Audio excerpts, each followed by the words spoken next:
ஐயாசாமி ஐயா அவர்கள் இந்த ஆலய விழா குழுவின் சார்பாக ஆலய அமைத்து வணங்குகிறார்கள், வாழ்த்துகிறார்.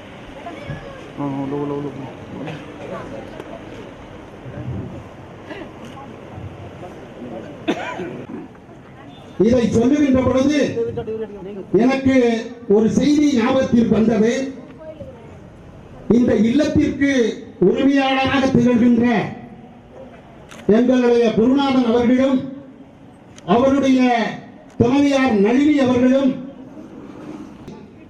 வழங்கி உங்களை எல்லாம் வாழ்த்துவதற்காக வரிவுறுத்துகின்ற வண்ணம் வாழலாம் வைகளும் எண்ணில் நல்ல கதிக்கு யாதும் ஓர் குறைவிலை கண்ணில் நல்ல குதுரும் தழுமல வளநகர் பெண்ணில் நல்ல ஆளோடும் பெருந்தகை இருந்ததே. நம்ம பார்வதி பதையே தென்னாடுடைய சிவனே போற்றி. மெய்யன்பர்களே, அருமை தாய்மார்களே,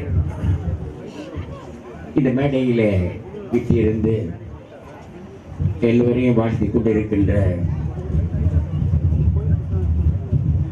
பாராட்டுதலுக்குரிய இந்த தமிழ்நாட்டிலே பல்வேறு இடங்களிலே சைவ சமய பிரச்சாரம் செய்து வடலூர் வள்ளல் ராமலிங்க அடிகளுடைய புகழையெல்லாம் பரப்பிக் கொண்டிருக்கின்ற திரு ஊரன் அடிகளார் அவர்கள், அதுபோலவே பேராசிரியர் பெருந்தகை நமது சாரதா நம்பியூரான் அவர்கள்,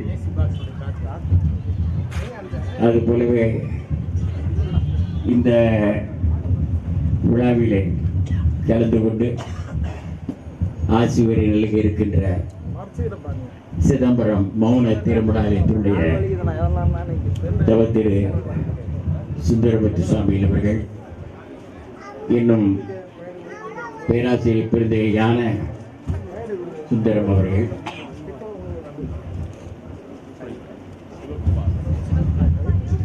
பொறியாளர் சிவகுமார் அவர்கள், இன்னும் இந்த விழாவிலே சிறப்பான வகையிலே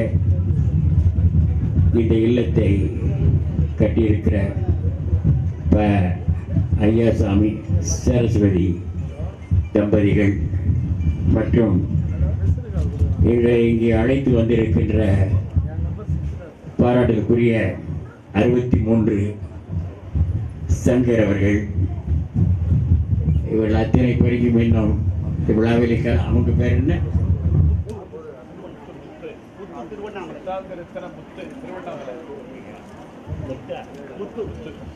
திருவண்ணாமலை அங்கிருந்து வந்து வருகை தந்திருக்கிற விழா தொகுப்பாளர் புலவர் முத்து அவர்கள், பல்வேறு துறைகளை சார்ந்து இங்கு வருகை தந்திருக்கிற பெருமக்கள், அதுபோலவே சிதம்பரம் சிவாச்சாரியார் பெருமகனார் நம்ம வெங்கடேச தீட்சிதர் அவருடைய பாரம்பரியமான அந்த குடும்பம் அது போலவே இந்த விழாவிலே கலந்து கொள்ள இருக்கிற பெருமக்கள் பலர் இங்கே இருக்கிறார்கள். அத்துணை பேருக்கு நாங்கள் பாராட்டி ஆசீர்வதிக்கின்றோம். இந்த விழாவிலே கலந்து கொள்வதற்காக 8ஆம் தேதி புறப்பட்டு வருவதாக இருந்தது. ஆனால் அதற்கு முன்னதாகவே சென்னை மாநகருக்கு வருகை தந்து நம்முடைய தமிழக முதல்வர் புரட்சித் தலைவி அம்மா அவர்களுடைய அந்த அஞ்சலி நிகழ்ச்சிக்கு வரக்கூடிய சூழ்நிலை ஆகி இங்கேயே தங்கி இருந்து இந்த விழாவிலே கலந்து கொண்டிருக்கிறோம். சங்கரபுரத்திலே சொன்னோம், வெடியெல்லாம் வெடிக்க வேண்டாம், அமைதியான வழியிலே இந்த விழாவை நடத்துகின்ற சொன்னோம். நம்முடைய பாராட்டுக்குரிய அரசியல் புத்தகர் மாத்திரமல்ல, சைவ சமயத்தை எடுத்து சொல்ல இருக்கிற இலக்கிய இலக்கண நயத்தோடு, பொருள் நயத்தோடு, நடை நயத்தோடு தமிழை இங்கே பரப்பிக் கொண்டிருக்கிற நாஞ்சி சாம்பத்தவர்களும் இங்கே வந்திருக்கிறார்கள். எனவே எளிமையோடு நடத்துங்கள் என்று சொன்னமானால் ஆர்வத்தின் காரணமாக வெடிவெடித்து அவர்கள் இந்த வரவேற்பு செய்திருக்கிறார்கள். வருகிற வழியெல்லாம் ஃப்ளெக்ஸ் போர்டு இவையெல்லாம் பார்த்தோம். சிறப்பான வகையில் இந்த இல்ல திறப்பு விழாவை நடத்திட வேண்டும் என்று தீர்மானித்து இந்த விழாவை ஒரு சைவ சமய விழாவாக நடத்தி கொண்டிருக்கிறார்கள். அருமை பெருமக்களே, எந்த காலத்திலே எந்த நிகழ்வுகள் எவ்வாறு நிகழ வேண்டும் என்பதனை எல்லாம் வல்ல இறைவன் தீர்மானித்து அவன் நடத்தி கொண்டிருக்கின்றான். காரணம் என்னவென்றால், சாதாரணமாக சொல்வார்கள், the Almighty Lord Shiva is a doctor of doctors, is an engineer of engineers, is an architect of architects, is a prime minister of prime ministers, is a chief minister of chief ministers, is a Guru Maha Sanidhanam of Guru Maha Sanidhanams, is all in all powerful, almighty, omniscient, omnipotent and omnipresent என்று சொல்வார்கள். அதுபோல எல்லாம் வல்ல இறைவன் அங்கிங்கராதபடி எங்கும் பிரகாசமாய் ஆனந்த பூர்த்தியாகி அருளோடு நிறைந்தது எது என்று தாய்மானடிகள் சொன்னதைப் போல இந்த உலகிலே பல்வேறு நாடுகளிலே, பல்வேறு மலைகளிலே, காடுகளிலே, கடலிலே, ஆறுகளிலே, நதிகளிலே, குளங்களிலே எங்கு நோக்கினும் அவன் கண்ணுக்கு தெரியாமல் இருந்தாலும், although he is unseen and invisible to our eyes, he is everywhere, he is beneath us, he is before us and he is above us என்று சொல்லத்தக்க வகையிலே எல்லாம் வல்ல இறைவன் நீக்கவர நிறைந்திருக்கிறான். அந்த நீக்கவர நிறைந்திருக்கிற அந்த சிவபெருமான் தான், பார்வதி தேவி தான் இந்த விழாவை இங்கே நடத்தி கொண்டிருக்கிறார்கள். இதுதான் உண்மையான செய்தி. காரணம் என்னவென்றால், அந்த இறைவன் நம்முடைய நிரந்தரமான தலைவர் என்று நம்முடைய முன்னோர்கள் சொல்லுவார்கள். Is a eternal father who is in heaven என்று சொல்வது உண்டு. அப்படிப்பட்ட இறைவன் எந்தெந்த காலத்திலே என்னென்ன நிகழ்வுகளை எவ்வாறு நிகழ்த்த வேண்டும் என்று முடிவு செய்து அவன் தீர்மானித்திருக்கிறான். நம்முடைய கண்கள் எல்லாம் விழித்துக் கொண்டிருக்கின்றன. Although our eyes are open, we are unable to assess what will be happen the next moment. அடுத்த வினாடிகளிலே நடக்கும் என்று நம்மால் கணிக்க முடியவில்லை. இவ்வளவுதான் நம்முடைய சக்தி. எனவேதான் எல்லாம் வல்ல இறைவனை வழிபட்டார்கள் நம்முடைய முன்னோர்கள். நம்முடைய மதுரை ஆதீனம் என்பது இரண்டு வகையான வரலாற்று பூர்வமான செய்திகள் உண்டு. ஒன்று historical and prehistorical. Historically it was founded in the 6th century, 6ஆம் நூற்றாண்டிலே சீர்காழியிலே அவதரித்த திருஞான சம்பந்த பெருமானால் தோற்றுவிக்கப்பட்ட ஆதீனம். ப்ரீ ஹிஸ்டாரிக்கல் என்று சொல்லும்போது, prehistorical it was founded 2500 years ago, 2500 ஆண்டு காலத்துக்கு முன்னதாக இந்த ஆதீனம் நிறைவேற்றப்பட்டது என்று சொன்னால் அதற்கு காரணம், கூன்பாண்டிய மன்னனும் மங்கையர்க்கரசியாரும் 2500 ஆண்டு காலத்துக்கு முன்னதாகத்தான் மதுரை மாநகருக்கு வரைந்திருந்து ஞானசம்பந்த பெருமானுடைய வருகை தேவை என்று மங்கையர்க்கரசியார் நினைத்தார். அதனால் ஞானசம்பந்த பெருமாள் அதை ஏற்றுக்கொண்டு இங்கே வந்து இந்த ஆதீனத்தை அமைத்தார். தமிழை வளர்த்தார், சைவத்தை வளர்த்தார், மத நல்லிணக்கம், சாதிய நல்லிணக்கத்தை அவர் போற்றினார். இன்னும் சொல்ல போன அரசியலிலே ஈடுபட்டார். கூன்பாண்டியனை நின்றசி நெடுமாறனாக மாற்றினார். சமண மதத்திலிருந்து சைவ சமயத்துக்கு மாற்றிய பெருந்தகையாளர் திருஞான சம்பந்த பெருமான். அப்படிப்பட்ட ஒரு பெரிய பெருமுதல்வராக, தமிழ் சமுதாயத்துடைய தனிப்பெரும் தலைவராக, சைவ சமயத்துடைய ஒப்பற்ற தலைவராக விளங்கியவர் திருஞான சம்பந்த பெருமான். இன்னும் சொல்ல போனால் முதலில் இந்த உலகத்திலே தீண்டாமை ஒழித்த பெருந்தகையாளர் திருஞான சம்பந்த பெருமான். திருநீலகண்ட யாழ்ப்பாணர் என்கின்ற தாழ்த்தப்பட்ட சமுதாயத்தை சார்ந்த ஒருவரை சீர்காழிக்கும் சிதம்பரத்திற்கு அழைத்து சென்று வழிபாடு செய்ய வைத்தவர், ஒன்றாக உணவருந்து செய்தவர், யாகசாலையிலே அமர செய்தவர் என்று சொல்லும் போது அவர் அவரை பற்றி சொல்லுகிற போது மனோன்மணிய சுந்தரனார் நம்முடைய ஆதீனத்திற்கு வருகிறது ஒரு வார காலம் தங்கி இருந்து ஞான சம்பந்த பெருமானுடைய காலத்தை நிர்ணயிப்பதற்காக ஒரு ஆராய்ச்சி செய்தார். அதில் எழுதியிருக்கிறார், the saint திருஞான சம்பந்தம் Sirkazhi Tanjavur district is not only the founder of this much, he is not only the one of the Saiva Samaya Nayanmas, he is not only the popular leader of Tamil Nadu, but also the champion of social equality who expelled the untouchability even in the 6th century.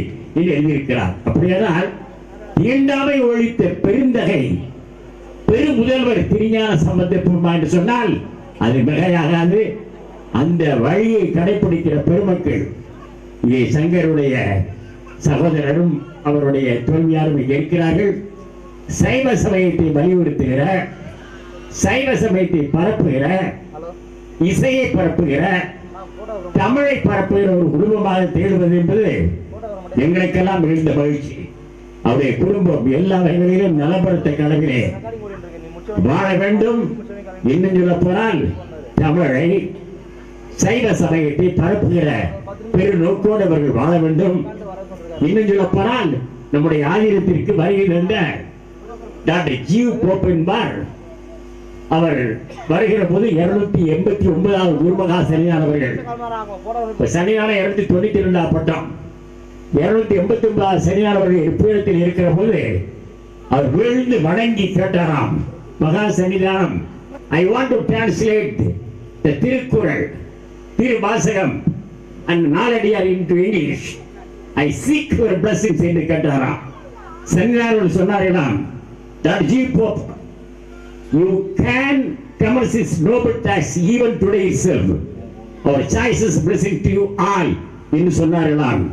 அவர் ஆங்கிலத்திலே மொழிபெயர்த்தார்.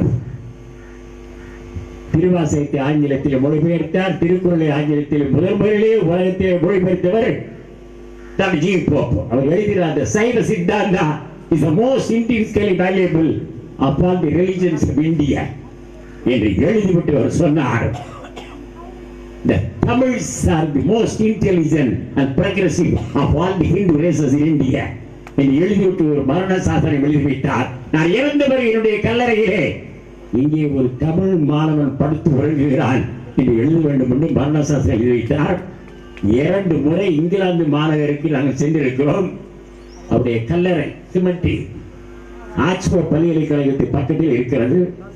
அதில் எழுதப்பட்டிருக்கிறது கல்வெட்டிலே, the Reverend Father Dr. G. Pope M.A.D.D. Oxford, here lies a Tamil student என்று எழுதப்பட்டிருக்கிறது. என்று சொன்னால் தமிழ் மொழியினுடைய உயர்வு, தமிழ் இலக்கியத்தினுடைய மாண்பு, தமிழனுடைய அறிவு, தமிழுடைய ஆற்றல், தமிழருடைய ஞானம், தமிழுடைய நிர்வாக திறமை, தமிழருடைய அரசியல் ஞானம் என்றெல்லாம் பார்க்கிற போது தமிழன் உலகத்திலேயே சிறந்தவன், ஆற்றல் மிக்கவன், தெளிவானவன், சமய அறிவு படைத்தவன், சாதி சமய நல்லடக்கத்தை போற்றுவன் என்று கூட கூறக்கூடிய வகையிலே இன்றைய தினம் இந்த இசையை பரப்புகிற ஒரு குடும்பம், இந்த குருநாதருடைய குடும்பம், இந்த குடும்பத்தில் நடைபெறுகிற இந்த விழாவிலே கலந்து கொண்டு வாழ்த்துகிற ஒரு வாய்ப்பினை இல்லாமல் சிவபெருமான் பாரதியார் அணி இருக்கிறார்கள்.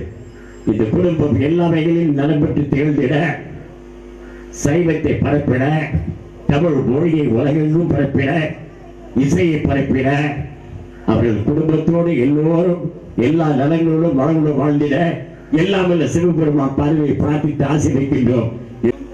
நம்ம எல்லோரும் அமர்ந்திருக்க வேண்டும், யாரும் செல்லக்கூடாது, மதிய உணவு உண்டு விட்டு செல்ல வேண்டும் என்பதை இங்கே தெரிவித்து, இடையிலே உங்களை விட்டு மதுரை ஆதீனம் குடும்பகாசனியான பிரிந்தாலும் கூட நிரந்தரமாக தமிழ் மொழியை, சைவத்தை, தமிழ் சமுதாயத்தை விட்டு ஒருபோது பிரிய மாட்டோம் என்கிற உறுதிப்பாட்டை தெரிவிக்க குருமகா சன்னிதானம் மதுரை ஆதீனம் அவர்கள் ஆசியுரையிலே குறிப்பிட்டார்கள். இந்த ஆசியுரை